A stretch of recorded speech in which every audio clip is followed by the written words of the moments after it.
Mi hermana se puso de pie en medio de la cena de acción de gracias y dijo, decidimos que ya no eres parte de la familia. Todos aplaudieron. Yo sonreí tranquilamente y respondí, en ese caso, esto ya no les hará falta. Dejé una carpeta sobre la mesa. Cuando la abrieron, su felicidad desapareció. Mi nombre es Lucas, y hasta esa noche de acción de gracias, creía que mi familia era como cualquier otra, ruidosa, desordenada, pero unida a su manera. No éramos perfectos, claro. Mi hermana mayor, Carla, siempre había sido la mandona, la que organizaba todo y decidía cómo debían ser las cosas. Mi papá, un hombre callado pero terco, solía dejar que ella tomara el control. Mi mamá, en cambio, era más suave, siempre tratando de mantener la paz. Luego estaban mis tíos, primos y algunos vecinos que se colaban en nuestras cenas porque, bueno, en mi familia nadie decía que no a un plato extra. Pero esa noche, todo se vino abajo. Era un jueves frío de noviembre, y la casa olía a pavo asado, puré de papas y pastel de calabaza. Había pasado la tarde ayudando a mamá en la cocina, pelando papas y revolviendo la salsa mientras ella tarareaba una canción vieja. Me gustaba esa rutina. Me hacía sentir que, a pesar de las peleas tontas o los silencios incómodos, seguíamos siendo una familia. Carla, como siempre, llegó tarde, con su novio nuevo, un tipo estirado llamado Martín que usaba camisas de botones incluso en un día de fiesta. Papá gruñó algo sobre los jóvenes de ahora, pero nadie le hizo caso. La mesa estaba puesta para 18 personas. Éramos un montón, apretados en el comedor, con sillas traídas del garaje y platos desparejados. Todo iba bien al principio. Tío Roberto contó un chiste malo sobre el pavó, y mi prima Sofía se rió tan fuerte que casi escupe el jugo. Mamá sonreía, sirviendo más comida de la que podíamos comer, y yo me limité a escuchar, como siempre. No soy de hablar mucho, pero me gusta observar. Siempre he sido así, el que se queda en un rincón, viendo cómo se mueven los demás. Entonces, Carla se levantó, fue un movimiento rápido, como si lo hubiera planeado. Dejó el tenedor en el plato con un ruido seco y se puso de pie, con las manos apoyadas en la mesa. Todos se callaron. Hasta el tío Roberto, que nunca para de hablar, cerró la boca. Ella me miró directo a los ojos, y supe que algo malo venía. Había algo en su cara, una mezcla de enojo y satisfacción, como si por fin tuviera la excusa que llevaba años buscando. Lucas, dijo, con una voz que cortaba el aire, decidimos que ya no eres parte de la familia. El silencio se hizo más pesado. Miré a mi alrededor, esperando que alguien dijera algo, que mamá saltara a defenderme o que papá gruñera un qué tontería. Pero no. En lugar de eso, empezaron a aplaudir. Primero fue Martín, con esas manos pálidas y perfectas, golpeando una contra la otra como si estuviera en un teatro. Luego se unió Sofía, riéndose como si fuera un juego. Tío Roberto aplaudió fuerte, con una sonrisa torcida. Hasta mamá, mi dulce mamá, dio un par de palmadas tímidas antes de bajar la mirada al plato. Me quedé helado. No porque me sorprendiera del todo, Carla y yo nunca nos llevamos bien, sino porque no esperaba que todos la siguieran tan rápido. ¿Qué había hecho yo?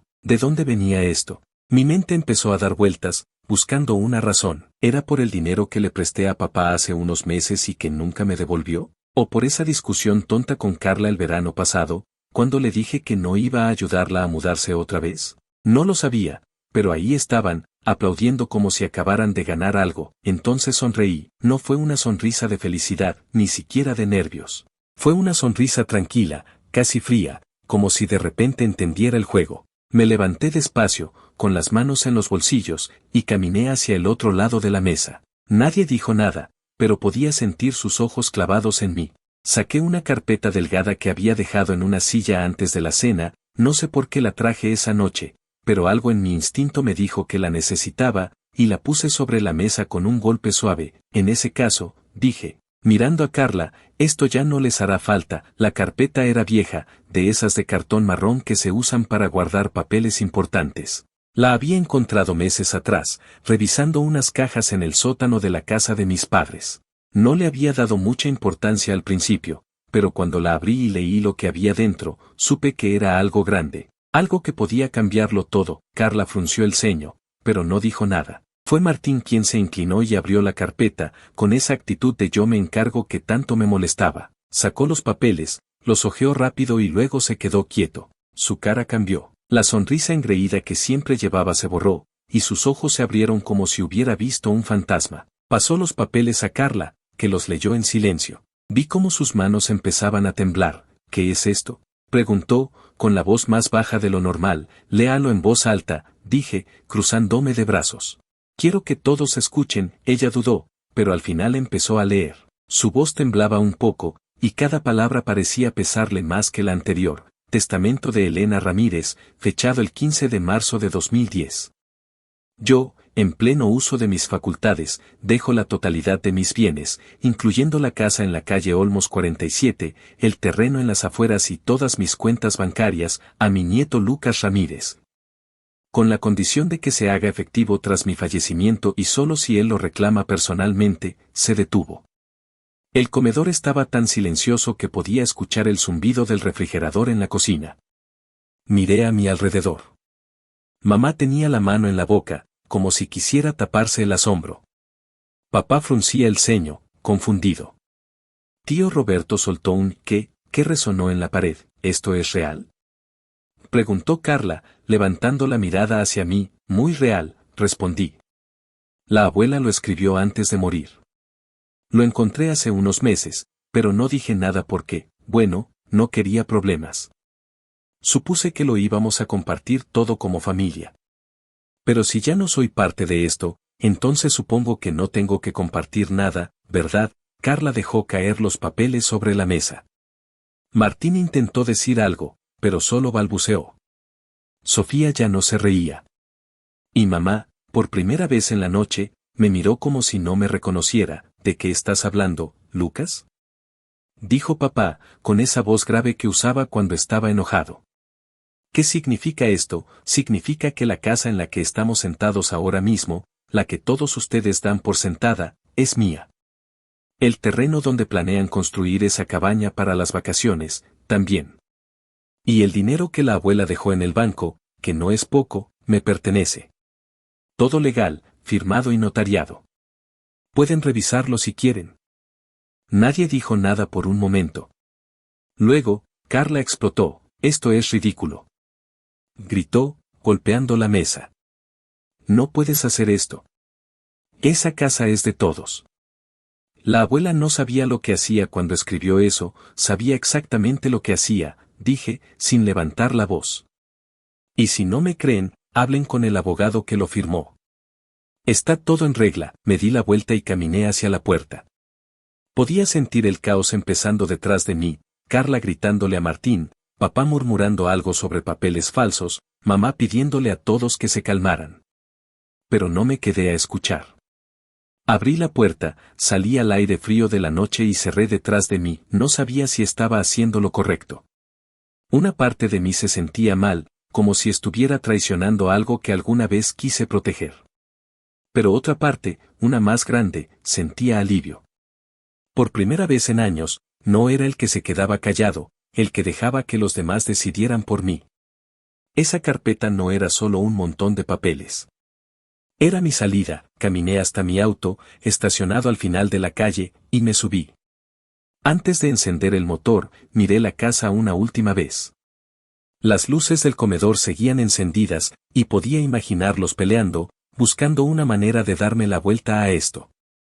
Pero no había vuelta atrás. Arranqué el auto y me fui.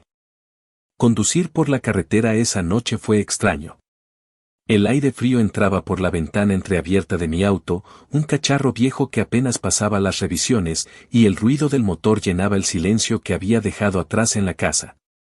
No tenía un plan claro. Solo sabía que no iba a volver a sentarme en esa mesa como si nada hubiera pasado. La carpeta estaba en el asiento del copiloto, arrugada por el manoseo de Carla y Martín, pero intacta. Esos papeles eran mi boleto a algo nuevo, aunque todavía no sabía exactamente qué. Llegué a mi apartamento pasadas las 11. Era un lugar pequeño, en un edificio viejo al otro lado de la ciudad. Las paredes tenían manchas de humedad, y el sofá crujía cada vez que me sentaba, pero era mío. Lo había alquilado con el poco dinero que ganaba trabajando en una ferretería, un empleo que no me emocionaba pero que pagaba las cuentas. Encendí la luz, tiré las llaves en la mesita y me dejé caer en el sofá con la carpeta en las manos.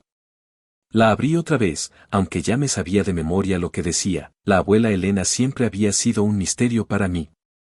Murió cuando yo tenía 17 años, y aunque la quería mucho, no pasábamos tanto tiempo juntos. Era una mujer callada, de esas que te miran como si supieran más de lo que dicen. Cuando encontré el testamento en el sótano, pensé que era una broma o un error. Pero no. Ahí estaba mi nombre, escrito con su letra temblorosa, y luego firmado por un abogado. La casa, el terreno, el dinero, todo para mí. Nunca entendí por qué me eligió, pero esa noche, mientras miraba los papeles bajo la luz tenue de mi lámpara, sentí que ella me estaba dando una oportunidad. El teléfono empezó a vibrar en mi bolsillo. Lo saqué y vi el nombre de mamá en la pantalla. Dudé un segundo antes de contestar. ¿Lucas? Su voz sonaba nerviosa, como si hubiera estado llorando. ¿Dónde estás? En mi casa, dije, seco. No quería darle más explicaciones. Hijo, por favor, vuelve. Esto se salió de control. Carla no debió decir eso, pero, tú tampoco tenías que irte así como, mamá. Me senté más recto, apretando el teléfono. ¿Qué esperaban? ¿Que me quedara callado mientras todos aplaudían que me echaran? No funciona así, ella suspiró. Podía imaginarla en la cocina, con el delantal todavía puesto, retorciendo las manos como siempre hacía cuando estaba preocupada. Es que no entendemos lo del testamento, dijo al fin. ¿Por qué no nos dijiste nada antes? Pensamos que la casa era de todos, porque no quería pelear, respondí. Lo encontré hace meses, pero no hice nada con él. Pensé que no importaba, que íbamos a seguir siendo una familia. Pero parece que me equivoqué. Lucas, por favor, buenas noches, mamá, colgué antes de que pudiera decir más. No estaba listo para escuchar excusas. Me levanté, fui a la cocina y saqué una cerveza del refrigerador. Mientras la abría, mi mente empezó a trabajar. Si iba a reclamar lo que la abuela me dejó, necesitaba moverme rápido. Carla no se iba a quedar de brazos cruzados, y papá seguro ya estaba buscando una manera de decir que el testamento no valía. Tenía que hablar con un abogado. A la mañana siguiente, me desperté temprano. El sol apenas salía, y el apartamento estaba helado. Me puse una chamarra vieja y busqué en internet el nombre del abogado que había firmado el testamento, Javier Morales. Encontré una página con su número y dirección, un despacho pequeño a unas cuadras del centro. Lo llamé sin pensarlo mucho. Oficina de Javier Morales, ¿en qué puedo ayudarlo? Respondió una voz de mujer, probablemente su secretaria. Hola, me llamo Lucas Ramírez. Necesito hablar con el señor Morales sobre un testamento. Es algo urgente, ella me pidió que esperara un momento. Después de unos minutos, volvió al teléfono y me dio una cita para esa misma tarde. Colgué, sintiendo una mezcla de nervios y alivio.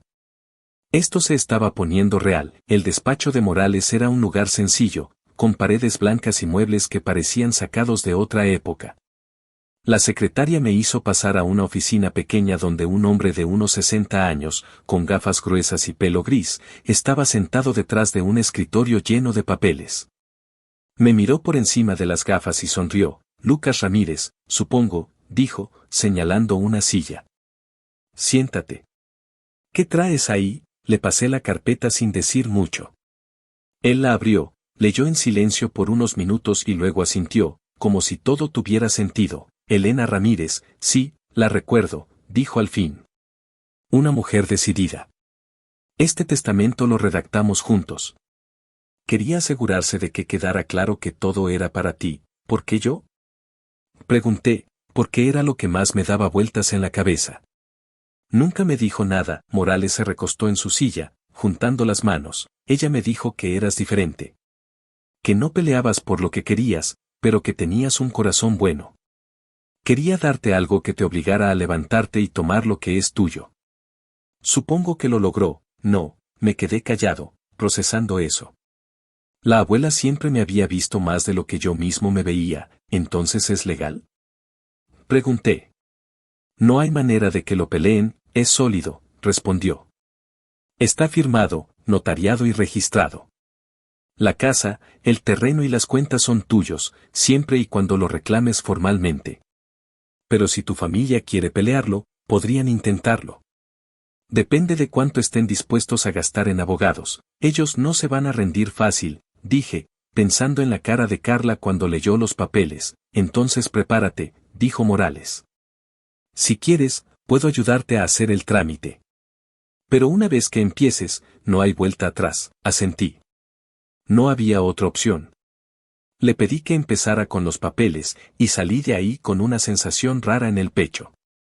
No era felicidad, pero tampoco era miedo. Era como si por fin estuviera caminando hacia algo, en lugar de quedarme parado viendo cómo pasaba la vida. Esa tarde, mientras conducía de vuelta a casa, mi teléfono volvió a sonar. Esta vez era Carla. No contesté, pero me dejó un mensaje de voz. Lo escuché cuando llegué al apartamento. Lucas, esto no se queda así. Esa casa es de todos, y lo sabes. Si crees que vas a quitárnosla con un papel viejo, estás muy equivocado. Nos vemos en la corte si es necesario. Solté una risa seca. Claro que iba a pelear. Era Carla, después de todo. Pero esta vez, no iba a ser el que se quedara callado. Los días siguientes fueron una locura. Morales me explicó el proceso. Tenía que presentar el testamento en el registro, reclamar la propiedad de la casa y el terreno, y luego ir al banco por el dinero. La casa seguía ocupada por mis padres, así que eso iba a ser un problema. No quería echarlos, pero tampoco iba a dejar que me pisotearan. Decidí empezar por el banco, porque era lo más fácil. Cuando llegué con los papeles, la gerente del banco, una mujer bajita con cara de no sorprenderse por nada, revisó todo y me miró con una ceja levantada. ¿Sabes cuánto hay aquí? Preguntó. No exactamente, dije. Nunca vi las cuentas. Ella tecleó algo en su computadora y luego giró la pantalla hacia mí. Mi corazón dio un salto. Ahí estaba el número, $287,000. No era una fortuna de millonario, pero para mí, que apenas llegaba a fin de mes, era como ganar la lotería. Es tuyo, dijo la gerente. Podemos transferirlo a tu cuenta hoy mismo, si quieres, asentí, todavía en shock. En unas horas, mi cuenta pasó de tener unos cientos de dólares a casi 300,000. Salí del banco con las manos temblando. Por primera vez en mi vida, tenía poder de verdad. Pero el poder trae problemas. Esa noche, alguien tocó la puerta de mi apartamento. Abrí y ahí estaba papá, con la cara roja y los puños apretados. Tenemos que hablar, Lucas, dijo, entrando sin que lo invitara. Esto que estás haciendo no está bien. Me preparé para lo que venía. La pelea apenas estaba empezando. Cuando papá entró a mi apartamento esa noche, supe que las cosas estaban a punto de ponerse feas. Estaba parado en medio de mi sala, con los brazos cruzados y esa mirada que solía usar cuando yo era niño y rompía algo por accidente. Pero yo ya no era un niño, y esto no era un jarrón roto. Esto era todo lo que ellos creían que les pertenecía, deslizándose entre sus dedos. ¿Qué crees que estás haciendo, Lucas? Dijo, con la voz ronca. ¿Crees que puedes quitarnos la casa y el dinero de tu abuela como si nada? Esa es nuestra vida, no un juego. Me apoyé contra la pared, tranquilo. Había pasado días pensando en esto, hablando con Morales, asegurándome de que todo estuviera en orden. No iba a dejar que me intimidaran. No estoy quitándoles nada, respondí. La abuela me lo dio. Si tienen un problema con eso, hablen con ella. Oh, espera, no pueden. Papá dio un paso hacia mí, y por un segundo pensé que iba a pegarme.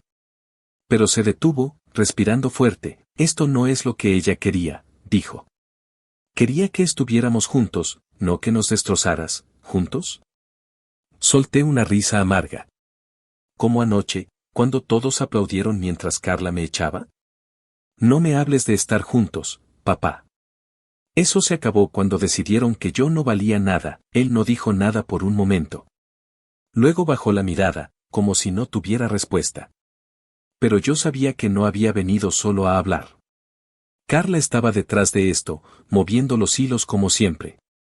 Me despedí de él con un piénsalo bien y cerré la puerta. No iba a ceder. Los días siguientes fueron un torbellino. Morales presentó el testamento en el registro, y la casa en la calle Olmos 47 pasó oficialmente a mi nombre. El terreno en las afueras, un pedazo de tierra que papá soñaba con convertir en una cabaña familiar, también. Y el dinero ya estaba en mi cuenta. Pero mi familia no se rindió tan fácil. Carla contrató a un abogado, un tipo caro con traje brillante que mandó una carta diciendo que iban a pelear el testamento en la corte. Alegaban que la abuela no estaba en sus cabales cuando lo escribió, que yo la había manipulado. Era una mentira tan grande que casi me dio risa. Fui a ver a Morales otra vez. Estaba en su oficina, revisando unos papeles con una taza de café en la mano. ¿Qué tan serios son?, pregunté. Él se encogió de hombros. Pueden intentarlo, pero no tienen nada sólido. El testamento está claro, y hay registros médicos que muestran que tu abuela estaba lúcida cuando lo firmó.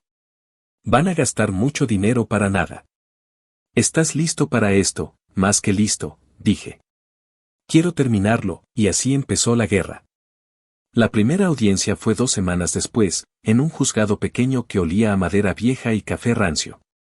Estaba sentado al lado de Morales, con mi chamarra vieja y unos jeans, mientras del otro lado estaba Carla, papá, mamá y su abogado Caro. Carla me fulminaba con la mirada, como si quisiera atravesarme con los ojos. Mamá parecía incómoda, jugueteando con un pañuelo. Papá solo miraba al frente, con la cara dura. El juez, una mujer mayor con gafas pequeñas, escuchó los argumentos. El abogado de Carla habló mucho, diciendo que yo había aprovechado la debilidad de la abuela, que el testamento era injusto. Morales se levantó y presentó los hechos, el documento firmado, los registros médicos, la firma del notario. Fue rápido. El juez ni siquiera pareció dudar. No hay evidencia de incapacidad ni manipulación, dijo al final. El testamento es válido. Caso cerrado. Carla se puso de pie de un salto, gritando algo sobre apelar, pero el juez la calló con una mirada. Salí de ahí con Morales, sintiendo el aire fresco en la cara. Era oficial. Todo era mío, pero eso no fue el final. Mi familia no sabía cuándo rendirse. Una noche, unos días después de la audiencia, recibí una llamada de Sofía, mi prima. Sonaba nerviosa. Lucas, tienes que saber algo, dijo. Carla y tío Roberto están planeando vender el terreno. Dicen que si no pueden tenerlo, nadie lo va a tener. ¿Qué? Me senté en el sofá, apretando el teléfono. Eso es ilegal. Ya es mío, lo sé, pero están desesperados. Carla dice que con el dinero pueden pagar al abogado para seguir peleando. No sé qué hacer. Gracias por avisarme, Sofía, dije. Yo me encargo. Colgué y llamé a Morales de inmediato. Él me dijo que presentáramos una orden para detener cualquier venta, y lo hicimos esa misma semana. Cuando Carla y tío Roberto intentaron firmar los papeles con un comprador shady que habían encontrado, la policía los detuvo. No los arrestaron, pero les dejaron claro que estaban cruzando una línea. Fue el primer golpe duro que les di. Luego vino la casa. Mis padres seguían viviendo ahí, y aunque una parte de mí no quería echarlos, otra parte sabía que no podía dejarlo pasar. Les di un mes para desalojar. Mamá me llamó llorando, pidiéndome que reconsiderara, pero no cedí. No me dejaron opción, le dije. Ustedes eligieron esto. El día que se mudaron, fui a ver. Papá cargaba cajas a una camioneta vieja, con la cara roja de esfuerzo y enojo. Mamá estaba sentada en el porche, mirando la calle como si no entendiera cómo habían llegado a eso. Carla no estaba, pero supe después que se había ido a vivir con Martín, peleándose con él todo el tiempo porque no tenían dinero para un lugar decente. El banco les había cortado el crédito cuando se supo que habían perdido todo. Con la casa vacía, decidí venderla. No quería vivir ahí, con todos esos recuerdos amargos. Un agente inmobiliario me ayudó, y en unas semanas conseguí un comprador por un buen precio, $320,000. Sumado al dinero de la abuela, ahora tenía más de $500,000 en el banco. El terreno lo mantuve. Era bonito, y pensé que algún día podría construir algo ahí, algo mío, pero no podía irme sin un último golpe. Quería que supieran que no podían pisotearme y salir como si nada. Organicé una pequeña reunión en un restaurante del centro, un lugar sencillo pero decente. Mandé invitaciones a Carla, papá, mamá, tío Roberto y Sofía. Les dije que era para hablar de paz. Solo Sofía sabía la verdad, porque ella había sido la única que no me dio la espalda del todo. Llegaron puntuales, sentándose en una mesa larga con caras de desconfianza. Yo estaba al otro lado, con un traje nuevo que me había comprado, nada caro, pero decente, y una sonrisa tranquila. Pedí comida para todos, pavó, puré, pastel de calabaza, como en acción de gracias. Mientras comían, incómodos, saqué una caja pequeña y la puse en la mesa. ¿Qué es esto?, preguntó Carla, con la voz cortante. Un regalo, dije. Para que recuerden cómo empezó todo. Abrí la caja y saqué una foto enmarcada. Era de esa noche en la cena, tomada por Sofía antes de que todo explotara. Ahí estábamos todos, sonriendo como si fuéramos una familia normal. Pero en la foto, con un marcador negro, había tachado sus caras, dejando solo la mía intacta. Se la pasé a Carla, que la miró con los ojos abiertos. Ustedes me borraron primero, dije, levantándome. Ahora yo terminé el trabajo. Disfruten la comida. Es lo último que van a sacar de mí. Me di la vuelta y salí del restaurante. Afuera, el aire estaba fresco, y el sol se estaba poniendo. Escuché a Carla gritar algo detrás de mí, pero no me detuve. Subí a mi auto, uno nuevo, nada lujoso pero mucho mejor que el cacharro viejo, y manejé hacia el terreno. Ahí, bajo un árbol grande, me senté con una cerveza en la mano y miré el cielo. Ellos estaban en ruinas. Papá y mamá vivían en un departamento pequeño, peleándose por las deudas. Carla y Martín se separaron poco después, y ella terminó trabajando en un supermercado, algo que odiaba. Tío Roberto intentó pedirme dinero, pero lo ignoré. Sofía fue la única que mantuvo contacto, y le dije que siempre tendría un lugar conmigo si lo necesitaba. Yo, en cambio, estaba bien. Con el dinero, dejé la ferretería y empecé un negocio pequeño de carpintería, algo que siempre quise hacer. El terreno seguía ahí, esperando. Y por primera vez, sentí que la abuela estaría orgullosa. Ganar nunca se sintió tan tranquilo.